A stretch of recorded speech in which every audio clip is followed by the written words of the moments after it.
Hello everyone, welcome back to another video and to a cozy February winter reading vlog. I have been in such a big reading mood recently. I feel like I've been reading a lot of really great books and also just doing a lot of fun kind of bookish themed activities, so I thought I could take you along with me for this week in February and kind of share with you what I've been reading, what I've been up to. In this video, I'll set up my reading journal for February. I have some book mail to open, a little bit of bookshelf reorganization to do. I went to a coffee shop, the library, did a little bookstore trip, and just a couple of other fun, cozy activities.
One thing that I definitely wanted to include in this reading vlog is my reading journal setup for February.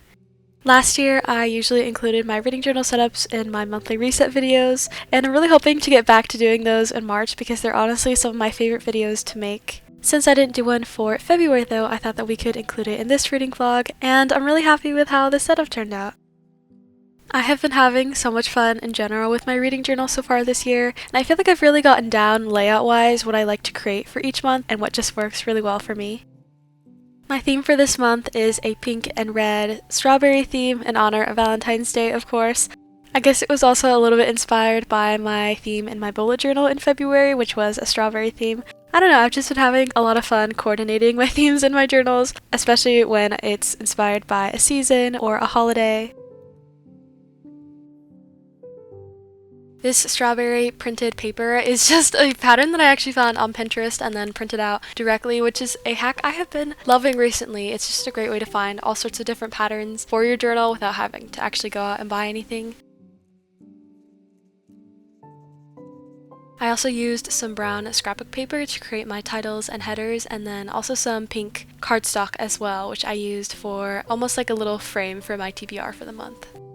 I think what really brought this theme together though was the washi tape. I used this beautiful strawberry washi tape that I used in my bullet journal for February, as well as just a couple of other pink and red Valentine's Day themed washi tapes, and that is pretty much it for the supplies that I used in this setup.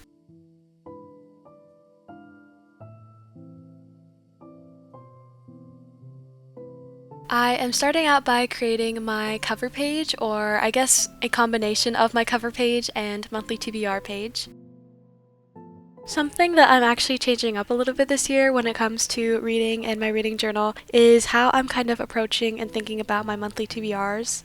I think this just goes along with my larger goal in 2025 of taking the pressure off reading and just making it more fun and enjoyable overall. I feel like TBRs can be really helpful, and I honestly love making them. I think it's really fun in terms of like picking my next read and planning out my reading month a little bit, but sometimes it also adds a little bit of pressure to reading, a pressure that I feel like is a little bit unnecessary in a hobby that, at least for me, is very just relaxing and for fun and not super serious at the end of the day.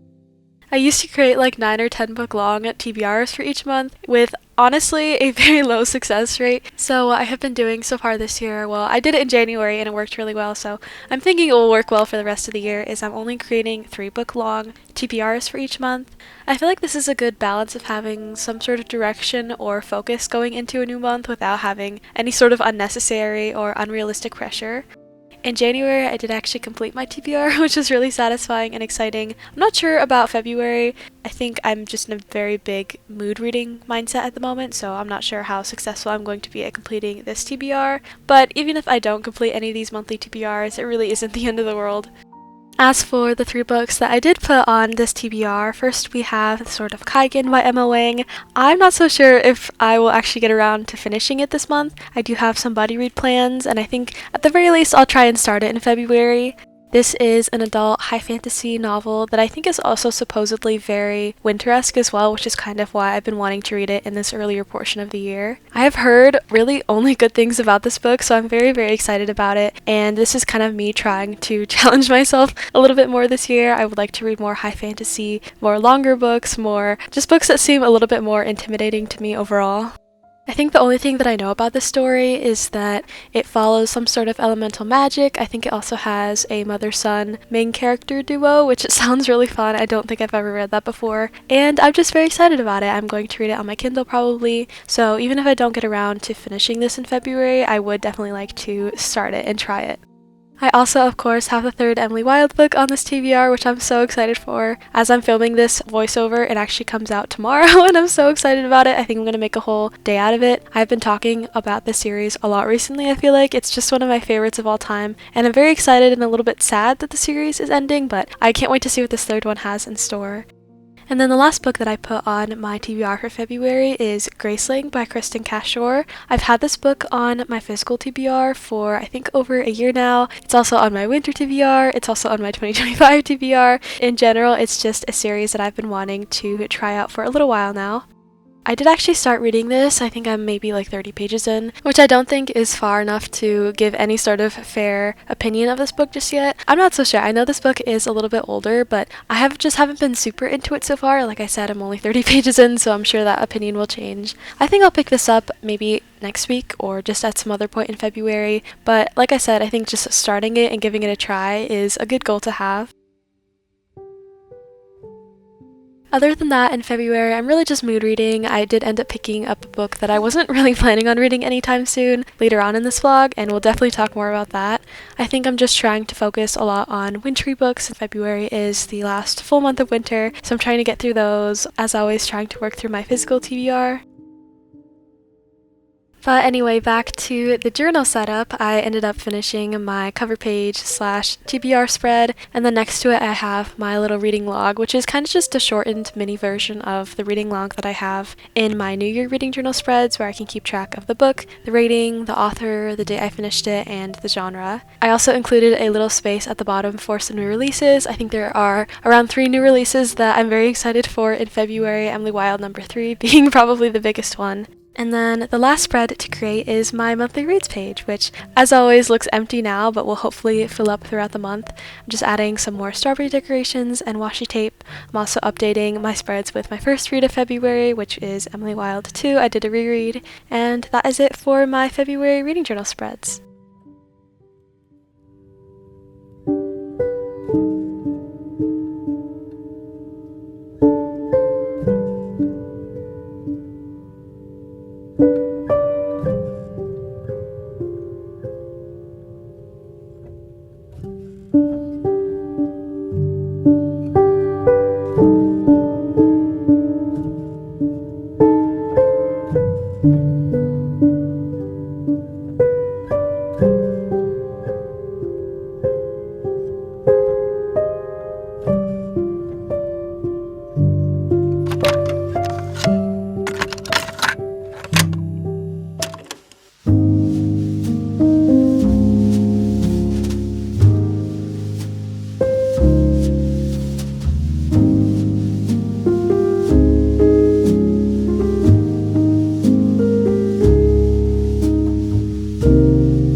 So I did want to take a little second to share with you guys, I guess like a little mini book haul slash book unboxing for some books that I recently ordered in the past couple of weeks and they just happened to arrive last week. So I've been waiting to do a little unboxing and share with you the books that I've recently ordered. After I did my major book on haul in my New Year reset video, I had some extra Pango bucks, so I've kind of been on the hunt to slowly collect these. I think these are the first edition covers of the Shadow and Bone series by Leigh Bardugo. I read the series in November and December and I really enjoyed it actually. I feel like it's just a very kind of classic YA fantasy series, and though it's not like a favorite or anything, I feel like it's definitely one of those series that I would love to have on my shelf. I found this first book with the original covers at Half Price Books a couple of years ago for like $5, and I thought that was such a good deal. I just think that these covers are so much prettier than the new one. I ended up reading the rest of the series on my Kindle, and I've just kind of been keeping my eye out for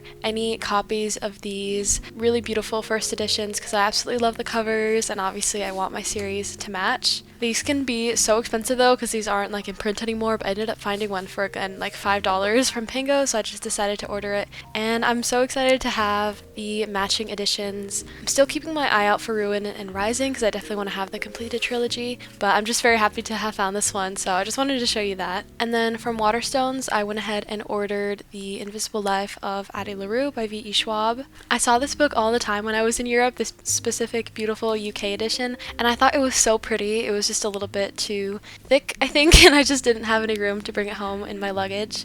But I was pre-ordering the UK edition for the third Emily Wilde book, which I'm so excited about, and so I just decided to go ahead and get this one as well because this book I really want to read honestly pretty soon, like within the next couple of months I think. This book is on my 2025 TBR, which I'm really trying to prioritize this year, and it's just a book that I've really been intrigued, maybe a little bit intimidated by for a couple of years now. And also I'm hoping my like little introduction to V.E. Schwab, I think this one just sounds really fascinating to me honestly, so I want to read this one and then maybe kind of dip my toe a little bit more into some of her other work. She has so many books. I think this edition is just really, really beautiful. I love all of the foiling on it and all the little blue flowers as well. I just think it's so pretty. So I just decided to pick this one up for that reason. So that is just my little mini book haul. I know it's pretty small. I really am not trying to buy too many books this year, at least not ones that are on my TBR. I have been reading a lot from the library and from Kindle Unlimited and that sort of thing. I think that's really nice because after I read a book from there and I end up really liking it, then I can go and find a pretty physical edition for my collection, kind of without the guilt of like adding to my physical TBR. But that is my little book haul slash book unboxing that I just wanted to show you real quick. I think right now I want to spend some time doing a little bit of bookshelf reorganization. I just want to move a couple of things around and then also kind of set aside some books for my February TBR, as well as just books that I kind of have on my radar for the next month or so. So I think I'm going to go ahead and do some bookshelf reorganization right now.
I also decided to stop by my local library on the way home, which actually happens to be right across the street from a cafe, so I can definitely see myself repeating this outing in the future. I absolutely love my local library, maybe just because I have so many fond memories of going here a lot as a kid, but I feel like they truly just have such an amazing selection of books. It's also just a very quiet and cozy atmosphere. I definitely need to go here more often. On this particular trip, I had so many titles that were catching my eye, so many books that I want to read that they had available. I didn't end up getting anything because I do have a lot of audiobooks and ebooks on loan right now via Libby, and I definitely want to prioritize those before my time runs out. But I can definitely see myself coming back here soon, maybe just to sit and read for a little bit and have a bit of a quiet atmosphere.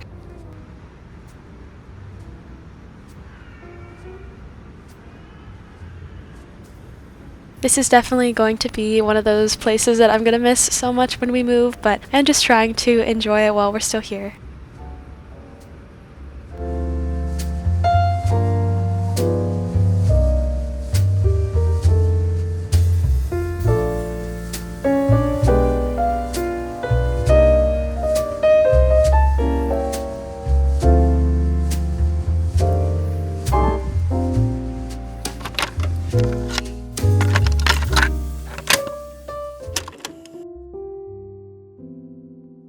I think I talked a little bit about this in my New Year Reset video, but something that I'm definitely trying to prioritize this year is kind of curating a really cozy and relaxing early nighttime routine. The night is usually when I will update my journals and then read for a little while, and on this particular day I decided to make it a little bit extra cozy by lighting a candle and putting on an ambiance video.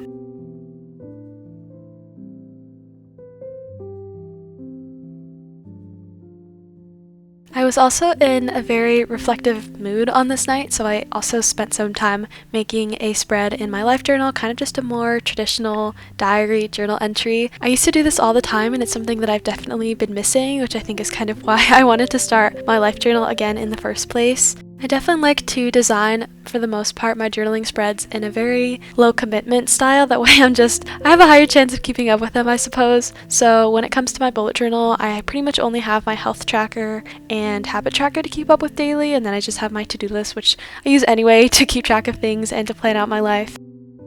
When it comes to more like traditional journaling and diary entries though, I think I would love to maybe do it once a week. Just take some time each night to kind of write down my thoughts and a couple different guided and prompt questions, because I always feel so much better after. I think particularly in the night as well, when I journal I always sleep a lot better, and I think it's a very fun document to have, just some thoughts and a bit of a log of what I was up to that day and what was on my mind.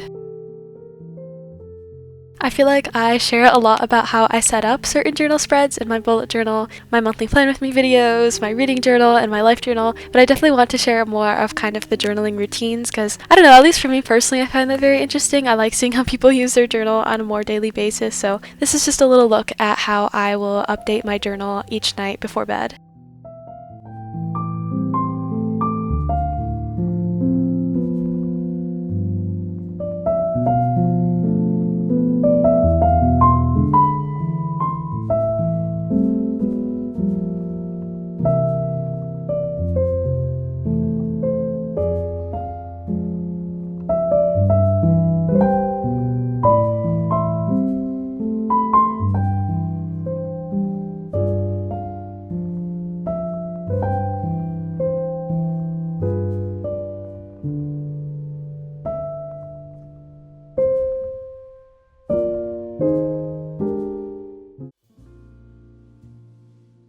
Here is my current read, A Crown So Silver by Lyra Celine.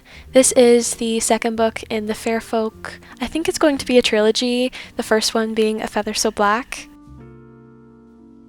I read A Feather So Black last year, I think around the time that it came out, and I did really enjoy it. I definitely had a couple critiques with it and some things that I didn't fully love, but I do really love Lyra Celine's writing style. It's very lyrical and lush and very dreamy as well.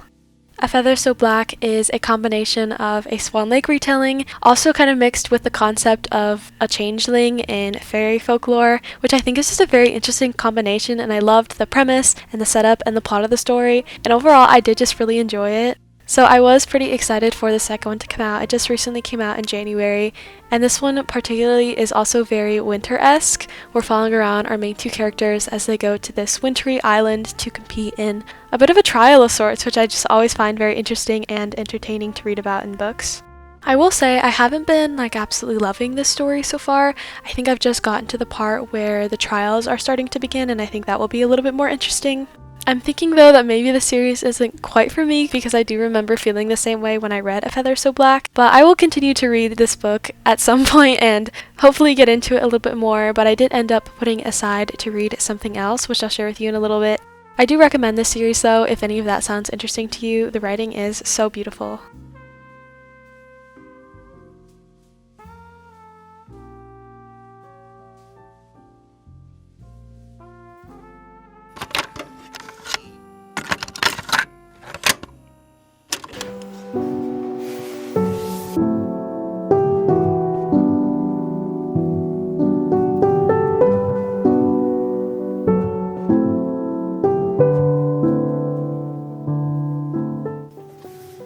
It's been a couple of days, and I have actually started reading The Invisible Life of Addie LaRue by V.E. Schwab, which I had no prior plans of reading. I was just getting a little bit bored with A Crown So Silver and just looking at my TBR, and I don't know, I just felt the very sudden urge to pick this book up, so I started reading it, and I have been binging this book. I think I read maybe half of it in one day, which is very uncommon for me. I don't think I am much of a binge reader at all.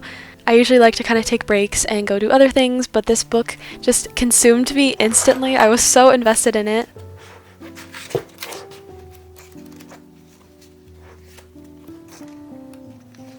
I have been reading this book on my Kindle because it's on Kindle Unlimited, and I think a lot of V.E. Schwab's other books are as well, which I'm very excited about. But the writing is so beautiful, and so is the story as well, and I have just been highlighting so many things on my Kindle, so I really wanted to go back and add some annotations in my physical copy. I am not much of an annotator, I think, and if I am, it's usually with a reread, so the fact that I was just so invested in this story that I had to mark it down and tab things and highlight things, I think just shows how much I was enjoying this story right off the bat. I have now since finished this book, and I'll share with you more my final thoughts later on, but it was one of those stories that from the first page, from the first chapter, I was already obsessed and I was already getting 5-star feelings. This is my first V.E. Schwab book, and I have been told that this one is, I think, quite a bit different than her other ones, but I am just blown away by her writing style. I think it's so beautiful, I think she's so talented, and I think this story was so well crafted. I truly enjoyed it so much all the way through.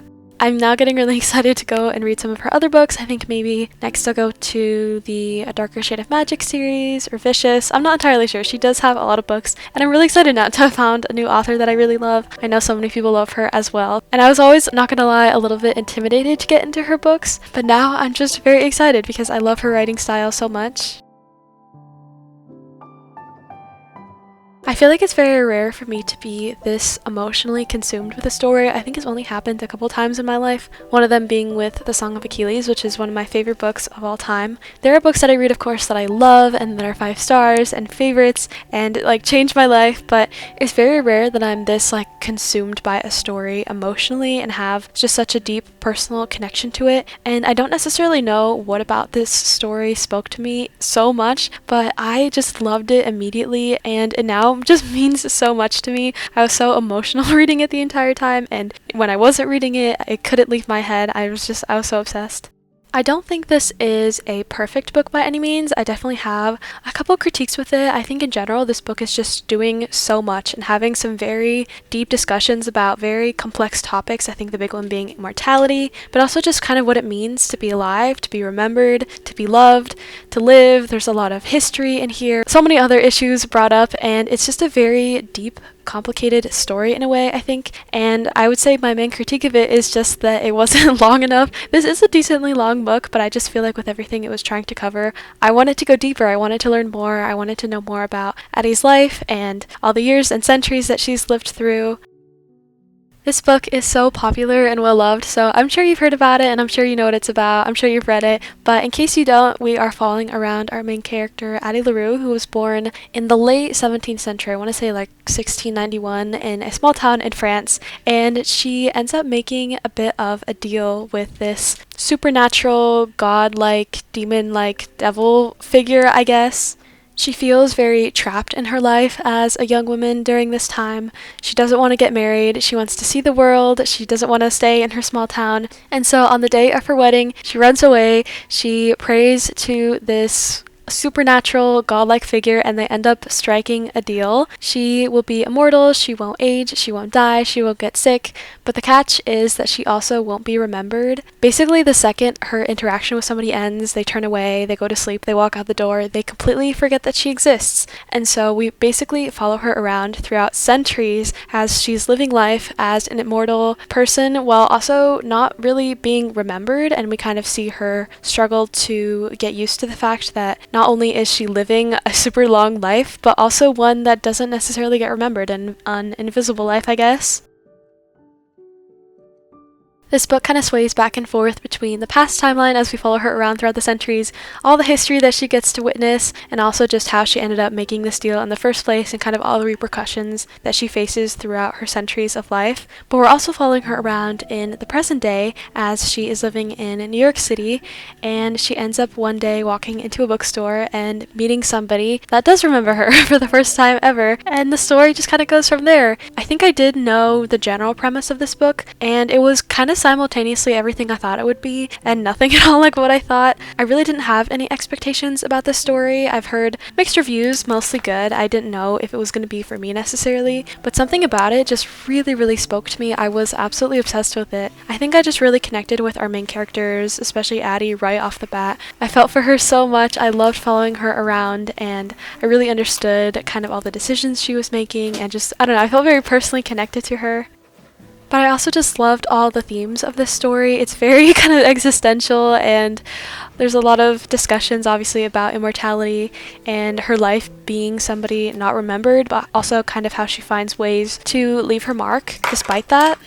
And everything about the story is just so beautiful. I loved it so much. I loved the writing. There are so many incredible quotes in this story. A lot of them I think I've actually heard before. I just didn't even realize they were from this book. So I definitely have been highlighting a lot of those on my Kindle and taking some time to go back and document those, write out a couple thoughts, tabbing so many different things. This book just has absolutely consumed me. I genuinely loved it so much, and I'm just very excited to have unexpectedly found a new favorite and a new 5-star.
as I am recording this voiceover, I have actually started reading Uprooted by Naomi Novik, which is the book that I picked up from Barnes & Noble a couple of days ago, and I haven't gotten super far into it just yet, but I am loving it so much. I think I was feeling a little bit slumpy after finishing Addie LaRue because it was just that incredible and it impacted me that much. The book hangover was definitely strong, but I'm really excited to have found a book that's caught my attention and I'm very invested in and very excited to continue.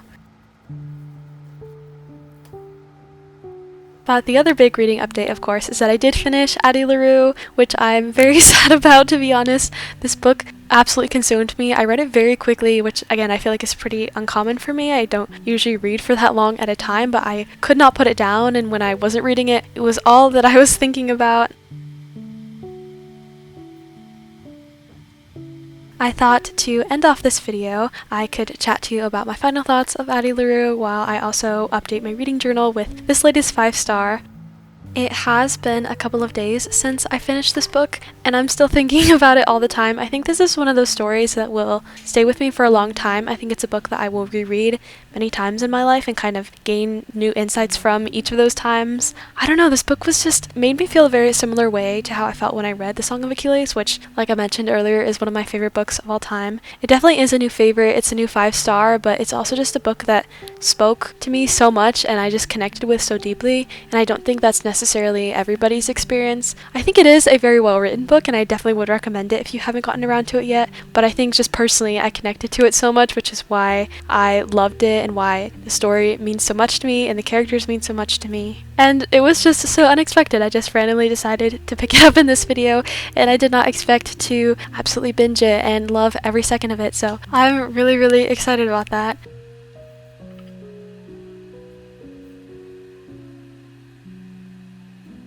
In 2025, I have already had 4 5-star reads, which is incredible. I mean, to be fair, 2 of them were rereads, and they were the first 2 books in the Emily Wilde series. But even so, 4 5-star reads is, I think, just an amazing way to start the year. I feel like I'm definitely seeing a trend, and that is that those 2 5-star reads, which were Crooked Kingdom and The Invisible Life of Addie LaRue, are very intimidating books that I have been putting off for a little while now, because I was a little bit scared, which I think just goes to show that when you challenge yourself a little bit and read things that are a little bit scary for one reason or another, a lot of times there's very surprising and positive results. So I'm just feeling very encouraged and excited to continue reading just so many different books this year because I have been having the best time.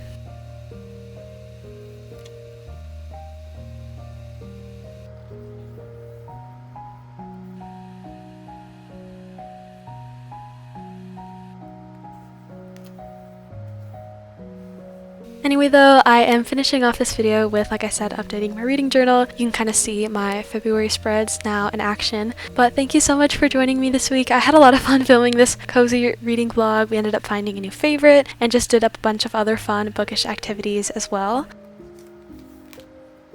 I would love to hear what you've been reading recently, maybe what's on your February TBR, and also let me know what videos you would like to see from me. I'm definitely loving doing vlogs recently, so I think I'll probably continue to do that. I think also maybe a bookshelf tour is in the near future, but thank you so much for watching this video, and I will see you in my next one very soon.